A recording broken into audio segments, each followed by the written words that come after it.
إن الحمد لله نحمده ونستعينه ونستغفره ونعوذ بالله من شرور أنفسنا ومن سيئات أعمالنا. من يهده الله فلا مضل له ومن يضلل فلا هادي له. أشهد أن لا إله إلا الله وحده لا شريك له وأشهد أن محمدا عبده ورسوله صلى الله عليه وعلى آله وصحبه أجمعين.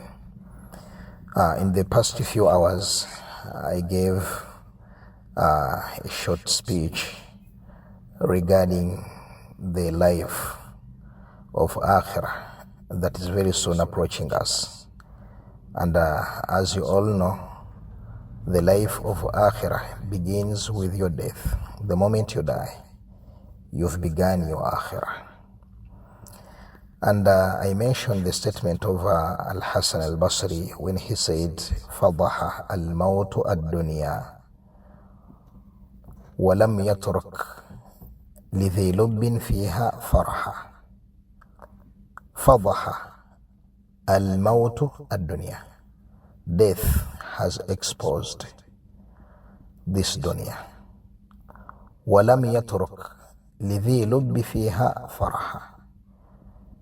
And this death did not leave any happiness in the hearts of those who are spiritually awake.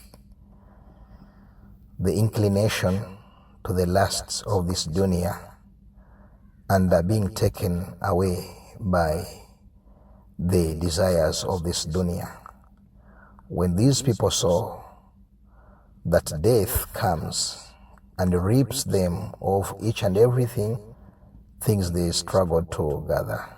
Those who built their houses, established their strong businesses, those who had greater futures, the beautiful ones, the handsome ones, those who had a very prosperous future, those who didn't have to look for a job. They have brothers and sisters working in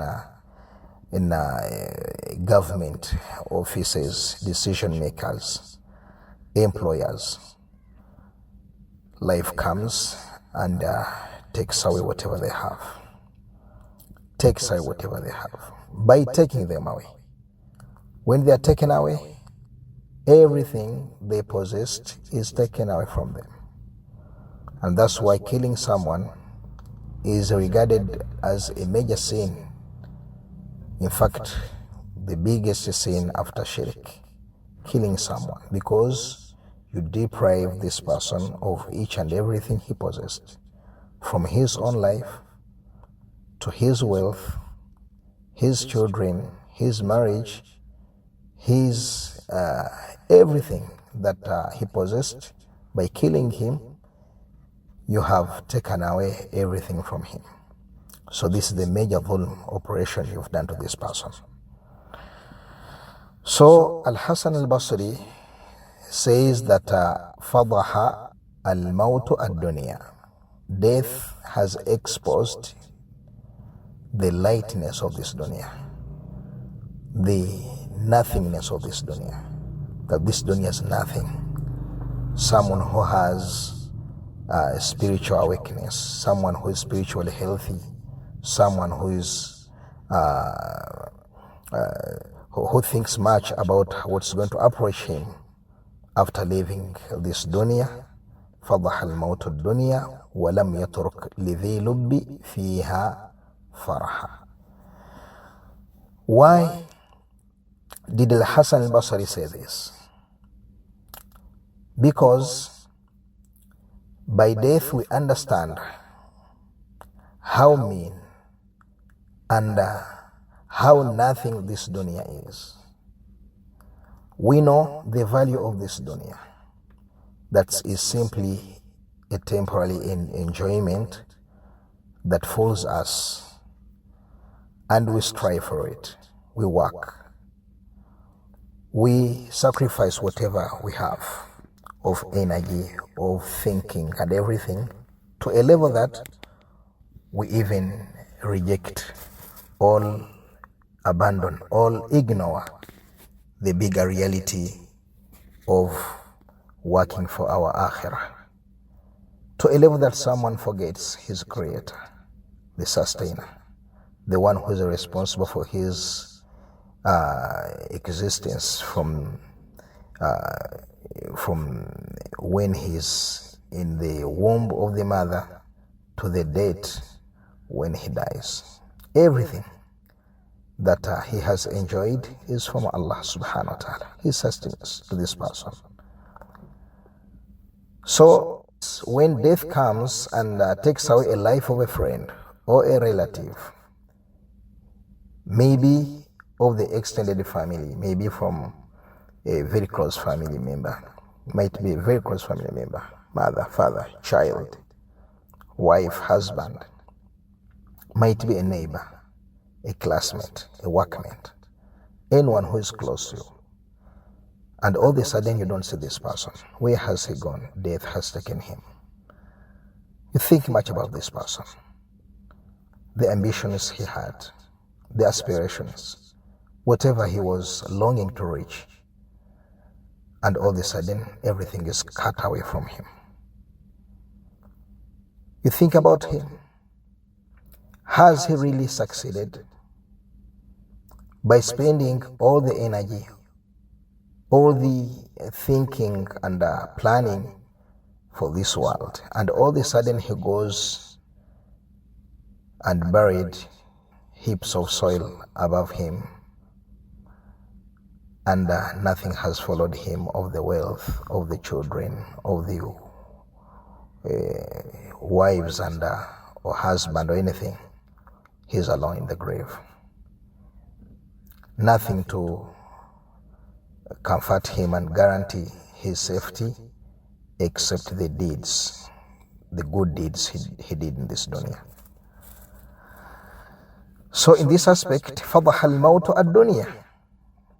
This is the meaning of the statement of Al-Hasan al-Basri.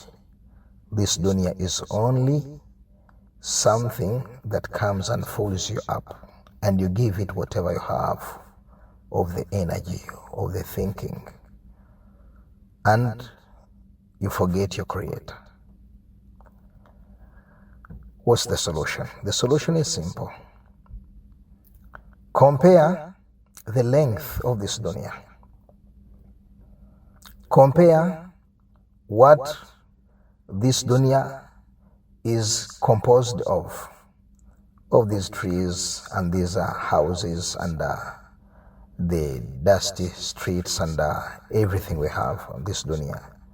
Compare it to what you will miss of the Jannah, أرضها السماوات والأرض. If you choose to get this one and you lose the other one, if you choose this very short life, 40 years, 50 years, 60 years, let us say you've lived long, 100 years, and all of a sudden you leave everything of this dunya like those before you left it. Choose what's best for you. Is this short life better for you? All the Akhirah, which Allah subhanahu wa ta'ala described by saying, وَالْآخِرَةُ خَيْرُ وَأَبْقَى بَلْ تُحِبُّونَ الْعَاجِلَةَ وَتَذَرُونَ الْآخِرَةَ. You love this very short life. وَتَذَرُونَ الْآخِرَةَ. You don't pay any attention for the Akhirah, which is خَيْرُ وَأَبْقَى, which is better and eternal. It remains. Those who died during the time of Prophet Nuh alayhi salatu wasalam have been in the soil for thousands of years. But they are in great enjoyment if they did good, if they died upon Tawheed and obedience to Allah subhanahu wa ta'ala and His prophets. And those who died during the time of Nuh alayhi salatu wasalam, Prophet Nuh alayhi salatu wasalam, are in a very dangerous life, very painful life. horrible life, tragedy. Why? Because they died upon shirk, they died upon disobedience. So don't be like these people. Choose the life that is eternal. Work for it. Give it much of your devotion. Give it much of your time. Give it much of your thinking. And this doesn't mean that you live off working for the dunya. You need to live. You need to, a house. You need to eat. You need to dress. You need to educate your children. This doesn't mean that you leave them off. No. You can work something for your dunya, but don't put it on top of your list. Even if you are on dunya, put it on the bottom of the list. Because Allah subhanahu wa ta'ala, when He created you and put you on this earth, He only requires you to take asbab. Otherwise, your rizq is written. Your rizq, your sustenance is written. That's why much of what you need, you find it available. The air to breathe, the soil to walk on, the light, that sun to give you light, the food to eat, the water to drink, the fruits, the meats and everything. You just take simple means of acquiring these things and you get what Allah subhanahu wa ta'ala wrote for you. But why are you existing? You are existing to worship Allah subhanahu wa ta'ala. وَمَا خَلَقْتُ الْجِنَّ وَالْإِنسَ إِلَّا لِيَعْبُدُونَ. Allah did not create you, did not create me, did not create any human being except for the sole purpose of worshiping Him tabarak wa ta'ala. So فَضَحَ الْمَوْتُ الدُّنْيَا وَلَمْ يَتُرُكْ لِذِي لُبِّ فِيهَا فَرْحًا. We also mentioned the statement of Abi Ishaq al-Iribili when he said that وَتَشْهَدُ كُلَّ يَوْمٍ دَفْنَ خِلٍّ كَأَنَّكَ لَا تُرَادُ لِمَا شَهِدْتَ. Every day you see people being buried, people you know.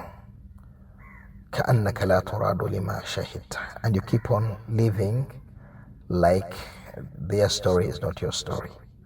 No, their story, my brother, my sister, is your story. What has taken them is soon coming to take you. So be prepared. Don't be caught off guard like many of them are caught off guard. Take a lesson. Think about people who stood up one day, they went on their routine jobs and everything, and they didn't come back.